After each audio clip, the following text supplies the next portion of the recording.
Alright, you sassy motherfuckers. Last time on Princes of the Apocalypse. Early morning comes in Phandelver, and there is a knock at each of your doors. There's just a note slid underneath it in an envelope. Don't you get warped up and just slide a note under this door? How in the heck are you gonna get all this crap? Well, Hugor uses his cantrip mage hand to fetch the letter. The note at each of the doors, they are received and read, and it was a request for all of you to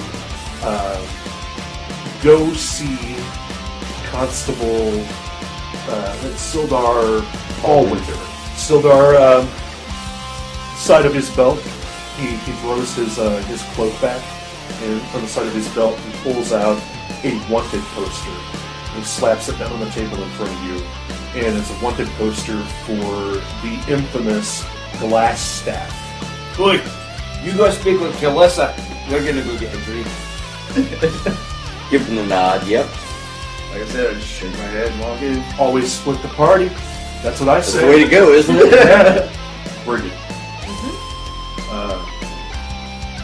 This Hildorf walks in and says, "My name's Isak Stoneburner, and I'll take a challenge." I know Isak.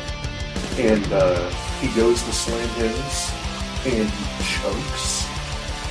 And when he chokes, I mean, he coughs up enough that he actually throws up. Before I leave, I know my breath stink, baby. It's just a little vomit. But I need to let you know, there's an area called Lance Rock. You're going to be traveling around. I saw a sign out there that said something about plague.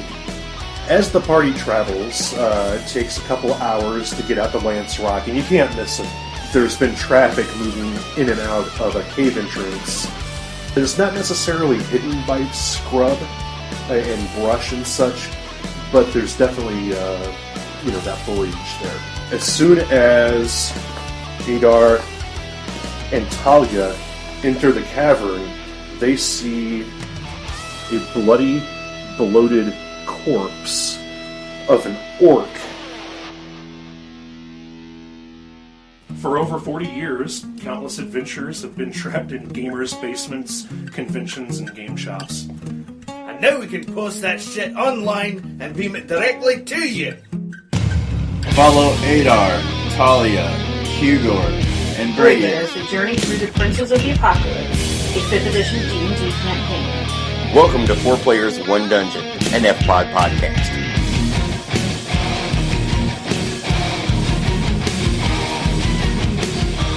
And now, the continuation of Princes of the Apocalypse. Smeared blood is on the floor from where bodies have been drugged, that have been killed on this stone and then drugged. And both exits that can be accessed from this area have bloody trails. Oi, which way are we going? Hugor, at this point, would like to, this would be a declaration thing, of course, would like to move up to it would be the corridor on my left. This corridor over here that looks like it has the blood trail leading, one of the ones that have the blood trail leading from it, and displace a bag of his caltrips down as to secure that doorway. And let everybody know we should probably move to the doorway that would be on our right. Okay. So you're moving over here, correct? Yes, I would like to move to right here, the square, and put the caltrips down through that passageway. So in that square, yep. Gotcha. I have noted those on our map with green dots. Alright, heading really right. I need to see where people are going. I can't. Yep. do it. Alright, Who's I'm going gonna take first? the lead. Yeah, let the. When you, I don't understand when you're Adar right. So is- here, Yeah, that one. And then Talia will be behind him. Talia behind. Brighid here. Hugor back in the last square of that. Yep. Yep. Gotcha. Okay. All All right, Adar, when you come around this corner, heading into this area, I want to read this box text for you. Motionless humanoid figures dressed in dirty clothes or scraps of armor are propped up against the walls in this cave. Some are little more than skeletons with wisps of hair, skin stretched tightly over their bones. Others are fresher. A few have some old short swords laying on the ground near them. It's nasty. There are 12 corpses total in this room. It looks like 7 are skeletal and 5 of them are fresher. From where you are, I mean, this has the definite stink of rot and decay here. This is the storage area for Alright, I've seen enough here. the necromancer. So Let's burn basically, 'em. from what I'm looking at, there are no other exits in here. You do not see no. You can move up another 5 feet or so Yeah, and stick no. your head in. There are no other exits in here. Wait, just dead bodies stored in here. Okay. Brighid at that point makes her way back down over here and covers by the caltrops. Says, "All right, let's do it." Burn the bodies. Why? I walk down the hallway. Give them final rights. Where? Walk down the hallway to cleric. kind of push past the cleric. Are you? Do you want to go into the room? Yes, I want to step to the doorway, not going into the room. Hold out my hand and go ahead and cast Fireball. Hold up. You don't need to do that. Have Adrian or have him cast final rights. Give them their final rights, and we'll go about our day. Yeah, Beavis. Battle cleric. My final rights are a smash to the face. Yeah, your idea of final rights and his Totally different. fundamentally not the same. All Okay, right, let's do so it. exactly. Whenever you go into the room and you go to throw your firebolt, we're going to need initiative rolls Okay. from everyone but you, technically. Okay. 8. Hugor gets an 8. Adar gets a 12. Again. Out of the pile of bodies, I'm sorry, I'm going to have to get all that from you, but out of the pile of bodies pops up, right as you throw your hand up to cast a spell, a skeleton animates up the body, the bones click up, and it goes to grab your hand, just like that as you go to throw the firebolt. Okay? And 2 more pop up. That one looks like the one that's right on you, Hugor, looks like an orc skeleton. And then there's another skeleton that has a broken spear and a shield wired onto his arm. And another guy has a broken short sword and the remains of a shield and some tattered armor on him. Let's go ahead and get those rolls again. I apologize. Not the rolls, the numbers. I'd just like to point out that this is technically the dead orcish storage. I know. Talia, what'd you have? 17. What'd you have? I didn't have to roll. Oh, you didn't have to roll. but- That's right. Adar, 12. Hugor. 6. Okay. Talia, go ahead and do your. Well, you know what? I'm going to roll. It's a 9. So, Talia, Adar, zombies, Hugor. That's great! Yes. Do it. Alright. Talia, I need to get in there, so. You can move past friendlies. yes. Drink. He did it. I'll go in there. I'll drink the Lance Rock, man. Whoop whoop. Yeah. Lance Rock. I'll turn to that Lance guy. Rock. Lance Rock. Okay.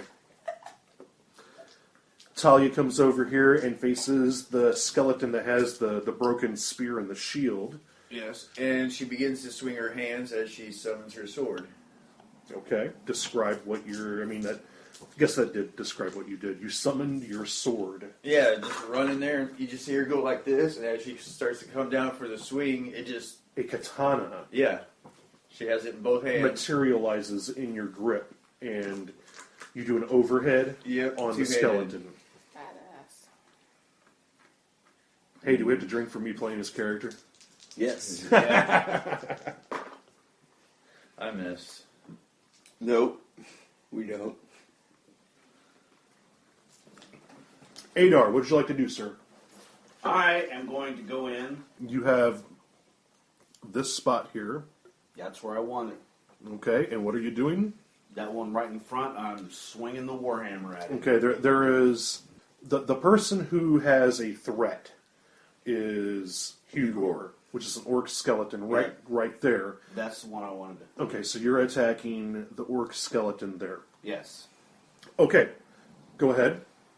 Let's see, 14. For... 8 points of damage. Okay, you swing a warhammer, correct? Yes, bludgeoning. You shatter this orc skeleton into about a dozen pieces and fine dust. And now they're out there. That's what I'm talking about, boys. Okay, and that, if you move any further, you will be provoking an attack of opportunity at this point.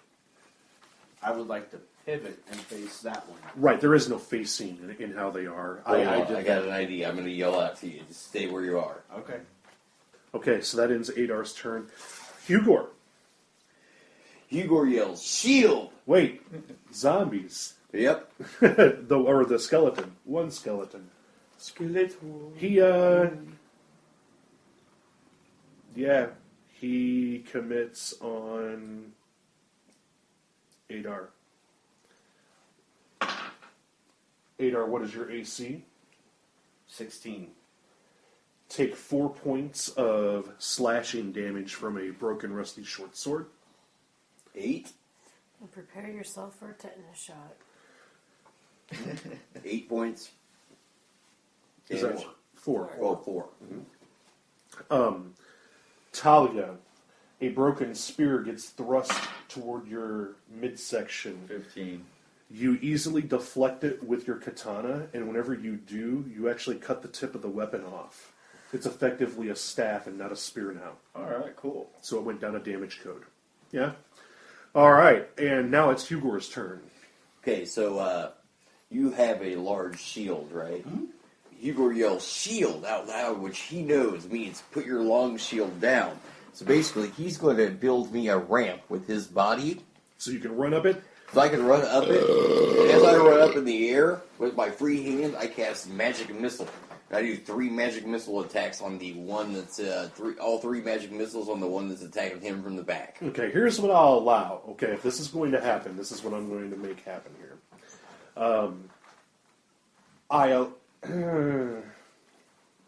It's going to be really hard to do. If you want to do it, it's going to involve some rolling, because I allowed him to burn his bonus action to get a smack off. I'd normally say, like, he calls out a command word, your bonus action is you could, like, set that shield. You know what I mean? But you already burned it. So I'll put you at disadvantage for that. Could Talia give me a boost as long as somebody within that area? Like, here, give me Talia's right there. She could do it if she could do it. You haven't used your bonus action, right? You can see over me. Of course I can, but... You won't flare. Yeah, I could. Yeah. Sure. No reason not to have it. Yeah. Talia can drop a sword, turn around, and go like that. She knows me well enough. I've got the strength to do I go, it. Talia, boost! There we go. You don't even have to drop a sword. It just vanishes out of your hands. I have to put it somewhere after I get a hold of it. Oh, do you? Okay. Yeah, it's still You there. just throw it up and catch it next turn. No, I just drop it on the ground. No problem. She Okay. drops it. She drops it and spins and goes to a knee. Yeah. So, And cups her hands, and then you put a foot there and she boosts you. Go ahead and make your roll. and for this I roll an attack roll, right? With my spell. I'm gonna Magic Missile is Auto hit, yeah. correct. Anybody What- have a D4? I don't. What I'm going to ask you to do is this Athletics is or well, yeah. I want an athletics, or acrobatics or acrobatics, or aerobics if you have it. Yeah. Actually, I would say acrobatics because he's trying to do an acrobatic move. I agree with you, Sean. With a concentration check to try to cast a spell. My life coach told me I should take more cross country than aerobics, so Yep, I just hit that. Night